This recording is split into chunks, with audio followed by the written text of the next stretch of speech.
Welcome back to Street Level Marketing with your host, Mark Lamplugh. This is real people talking about real marketing strategies, and we're here talking with Nick Boatman, the president and CEO of Poplar Wellness. And the first segment we talked about, the business and how he got started. In the second segment, we talked about his marketing spend and budgets, and how that's important and ties into to the growth of the company. But now we want to talk about, you know, how he found his niche. Like, and when you're starting a business and you're going to go out there and market it to other businesses or to even people, like what makes you different than what else is out there. So Nick, tell us a little bit about how you determined. There's lots of competition out there. A lot of times they say the more competition, that means there's more opportunity for market. Because when you don't have something that has a lot of competition, there might not be a viable application for it, and it might not be a viable business. But when you have competition, there's room to grow in that space. So how did you determine what your niche was compared to other people that might have been doing similar things? Yeah, I mean, one thing consistent about life is change, right? Everything's always changing and evolving. Like you said, even if there is competition out there, there's technology, there's new ways of doing things, there's better ways of doing things, because you see it all the time, right? Companies that have been doing the same old things for years, and then somebody else comes in and does it better, right? Blockbuster, you go to Netflix and online streaming, there's a million examples out there. But for me, it's really finding our niche, our lane, and going with it. And how we did that is we went into the behavioral health sector. So, as I was saying earlier, we use some traditional remote patient monitoring tools, right? Vitals, wearable watches that are out there. And, hospitals can use some of this stuff. It might not be watches, but they monitor patients in the same way. They do them in other verticals of healthcare, but nobody's doing it in behavioral health. So that's what we're doing, is taking the latest and greatest in healthcare tech and applying it to behavioral health. Understand your market size, understand where you're going, and create that niche. How are you going to separate yourself from other people? And in our space, we're the only ones to do this. This is an unpaved path. So there is no competition right now. We did have one other company. They do something with watches, but it's a little bit different than what we do. But this is a massive, massive market. There's plenty of room, right, for competition. But we are some of the first ones. We are the first ones on the scene, and that has really helped us and push it and drive it. So, a business like yours, like Poplar, is offered to other businesses. So, in the marketing aspect, a lot of that approach and how you're going to get new customers is a lot different than it would be as in, you're just running some advertising on TV or selling a car, you're running PPC campaigns or Amazon ads. The approach that you take to get new customers is completely different. How did you kind of determine that approach when you were going to go out to other businesses? Did you hire a business development team? Do you have a representative that goes out and kind of gets new clients? Like, what's your approach to that?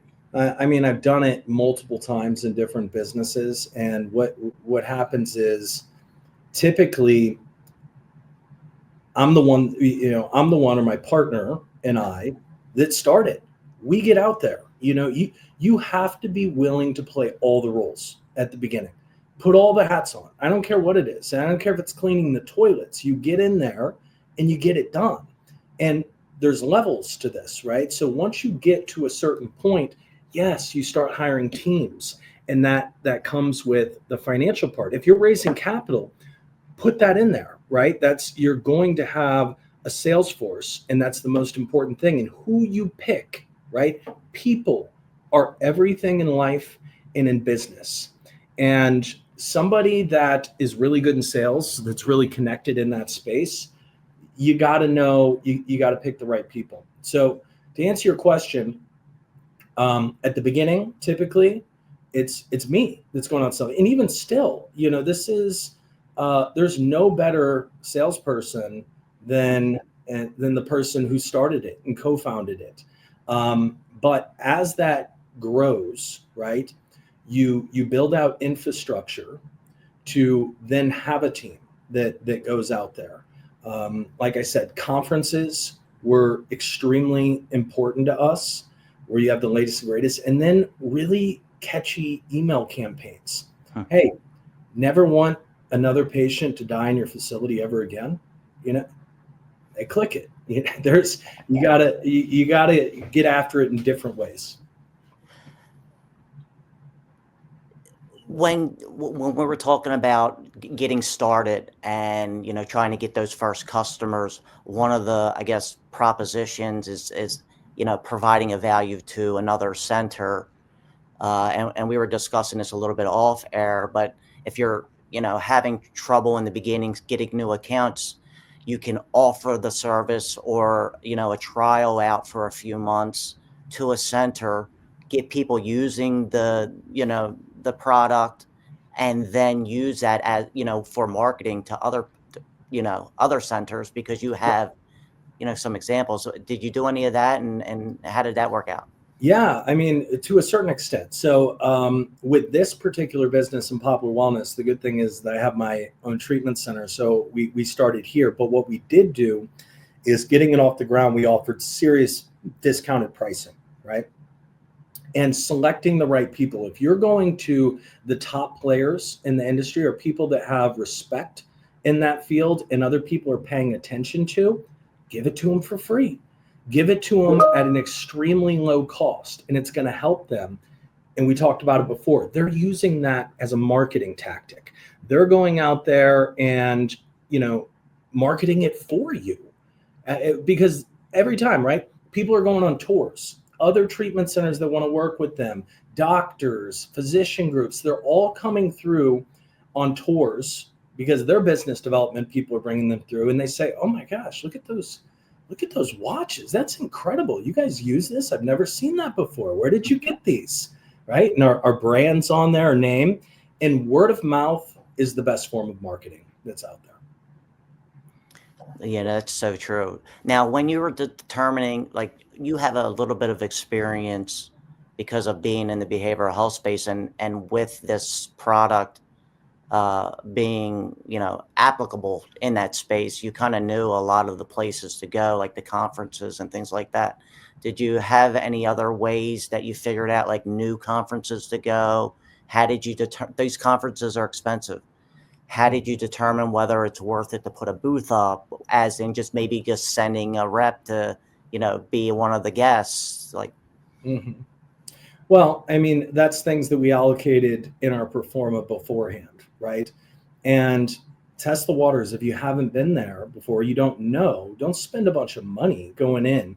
Go to that first conference, show up, just buy a ticket, bring your brochures, bring your marketing material, talk to people. That's what it's about. It's all about networking. It's all about people, and it's all about connections. And they have that saying, right? It's not about what you know, it's about who you know. And that's so true. Look at the people that are around you. Try and surround yourself in those circles. Even if you don't have it, fake it till you make it a little bit. Go out there and try to talk to the right people. Test the waters. So, we did a lot of that. I would show up at conference. We didn't have a booth at the beginning, but I'd go talk to all the booths. I'd go talk to all the treatment centers. I'd go talk to the owners. We would get these meetings arranged on LinkedIn before we would go, right? So you're targeting certain CEOs. If you look on the internet, you can see the conferences that are out there. They'll have sponsors that you're going to know. You can find who's attending those. Once you know who's attending, then you reach out to decision makers on LinkedIn, right? And it's a numbers game. Not everybody's going to say yes, but it's law of averages. You knock on enough doors, somebody's going to answer and somebody's going to buy. So it's going to all of them, reaching out, trying to set that up. And again, you're giving away these services. It's word of mouth, and it continues to grow. So the hardest part is at the beginning, but it's like a snowball. You start to roll that snow, and it's real small, and it's hard to get it there. But then once it gains momentum, it rolls and rolls and it gets bigger and faster. So the biggest thing is that people give up, right? It's too frustrating. They don't think it's going to work. And just when you feel like that is when you end up knocking it out of the park and something good happens. So I can't say that enough. Do not give up. Keep going. Keep thinking outside of the box and pushing the envelope. Real quick before we go to the next break, because this leads me to my next question. I've been to a lot of these conferences myself. And, there's a right way and a wrong way to really get the maximum value from what you spend at these conferences. A lot of people, they go, they think it's a social hour, it's a fun weekend for them, and then they go back. But what are some of the tips you can give maybe the listeners that are doing B2B on how to maximize the spend that they put out at these conferences once they leave? Oh, once they leave. Yes. I mean, you got to do your research before you go there. Don't just show up. Who's going to be here? What's going to happen? They have apps, most of these big conferences, they show you who the attendees are. You can look all this up. You have to know who your target market is. Email lists, you can get them through the conference. You can collect cards. A lot of the times they'll give you the other contacts, right, that are at these companies. When you're at the companies, you got to follow up. Follow up is so important, right? You're getting conversations and just the little things, right? Remembering somebody's name, remembering what you talked about. Who's their favorite football team? What was their wife's name? What was their husband's name? Who was that? So writing that down, following up, right? Email lists, touching base through phone, LinkedIn. And it's also, if you're going to run some campaigns, there's something called retargeting, right? Everybody's on social media today. If they're interested, we follow them through the internet. Next time you're on Google or you're on YouTube or something like that, you're probably going to see our ads. And we just want that constant contact in somebody's head, because a lot of the times we know that it'll take them a while. I know people in the treatment center world, they're going to click on 7 different websites, 5 to 7 different websites before they choose which place they're going to go. So you have to be in front of it. Well, we run out of time for this segment, so we'll be back after a word from our sponsors.